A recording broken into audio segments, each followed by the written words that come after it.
Look, this phobia, I've never heard of it. Hybristophilia. When it comes to having a strong attraction to social deviants, criminals, and prisoners, hybristophilia comes to mind. This is a paraphilia where people are aroused by people who have committed outrageous acts such as cheating and crimes, including the R word and people who are murderers. The thing that makes this so interesting is that it is different for everyone. Some are more passive about it while others are aggressive. Okay, so it says passive hybristophilia. This is when someone is drawn to criminals but they do not act on it or try to assist them in any way. They may show passion through being an advocate for the prisoners or simply enjoy movies such as OITNB and Prison Break on a deeper level. Whatever that means. I guess that just means you like watching shows that are very criminal. So I guess I can give an example of someone drawn to a criminal. Do you remember that movie called Out of Sight with George Clooney and Jennifer Lopez? Remember Jennifer Lopez in the movie? She was a cop. And George Clooney, he was the criminal. And remember, she got kidnapped by George Clooney. They created a romantic movie out of this situation. And J-Lo, she, had no man in her love life. Very good looking woman, and then here is this criminal that kidnaps you and he's very handsome, okay?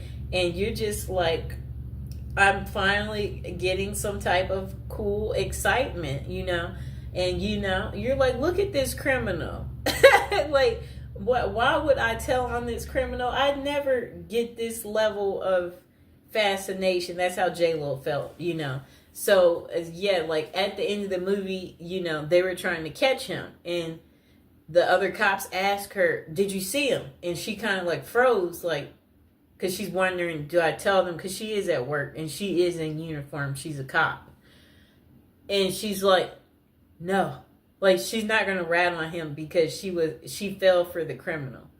And before that, her and George Clooney, remember, he's a criminal and he's on the run. And she's a cop. So, he had her number, so... Yeah, so what happens is the criminal contacts you. Look, the criminal contacts you. You're at home and you're sleeping. The criminal contacts you, and then you wake up because it's the criminal. And then when the criminal is contacting you, that's when you're like, you're all ears because you don't know when you'll ever talk to this criminal again because he's calling like private.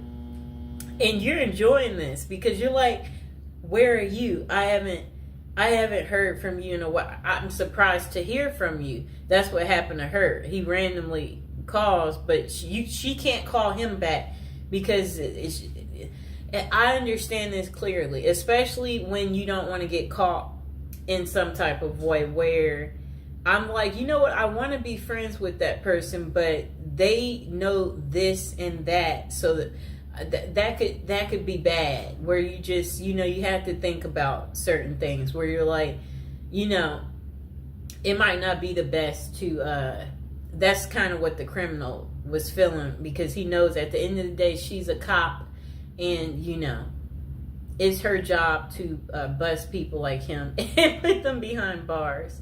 So anyway, they had their secret meetup in the movie. And their secret meetup, where they went out to dinner. They both was just, it was a night to just enjoy one another, talk to each other, clarify, yes, so why haven't I heard from you? And then he's like, well, blah, blah, blah, blah, blah. And then they had their one night of passion. It was unforgettable, I guess. moment. That was her one night of fun. And then that was pretty much the end of it, and then she didn't hear from him anymore. Like, it's like, it was a really, really good movie. Probably one of her best movies. Okay, so look, back to aggressive. The next one's called aggressive hybristophilia. This is where trouble can arise. These are men and women who proactively help the criminal they are attracted to.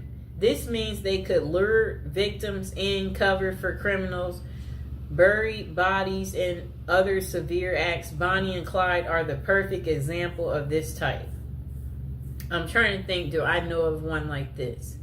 Where men and women help the criminal they're attracted to. This means they could lure victims in, cover for criminals, bury. Okay, I'm trying to think. That one I can't think of. It's not a fast one that just comes to me. Okay, so why do so many prisoners / criminals in relationships? The answer is quite simple. It is a mixture of hybristophilia, the desire for excitement from their mundane lives, the long distance passion, and the fantasy of it all makes people drawn to that lifestyle. In fact, there are over 40 different websites that cater to prisoner dating, such as meetaninmate.com. And then potential consequences. Though it would be nice to have a happy ending every time, there are significant consequences from dating a known criminal. For example, a book called Dream Lovers: Women Who Marry Men Behind Bars. Jacqueline Wilcox Bailey talks about a real-life incident. Two sisters walked out of their long-term, boring relationships to get with prisoners. When those men were released, one of the sisters was murdered, and the other was beaten and tortured, which sent her supposedly posed lover back to jail. I think they mean prison. With this as a possibility, always be aware of the dangers you could be subjecting yourself. If you decide to follow that journey, with that being a solid case, does that mean that all prison love is fake and they are nothing but predators? Then they said myth. There is no such thing as true love in prisoners.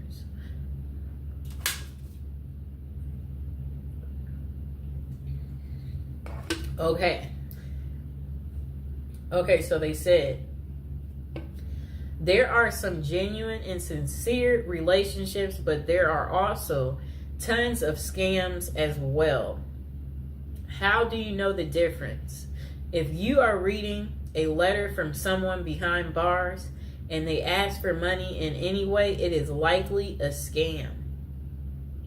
Do not fall for it. They could either be reaching out to women and men for financial gain, attention with the media, or to gain supporters, just like Ted Bundy, Richard Ramirez, and Scott Peterson did. I know what all of them look like. That's how infamous they are. For the record, serial killers such as those noted above are less often associated with scams and writing letters. You may think that they are great at manipulating, but that is not the case with them. They get away so well with murders and crimes because they are bold, always act like they have nothing to lose, and never overthink what they are doing. With an IQ of below average, more love letters come from non-serial killers who are much smarter and think things through better.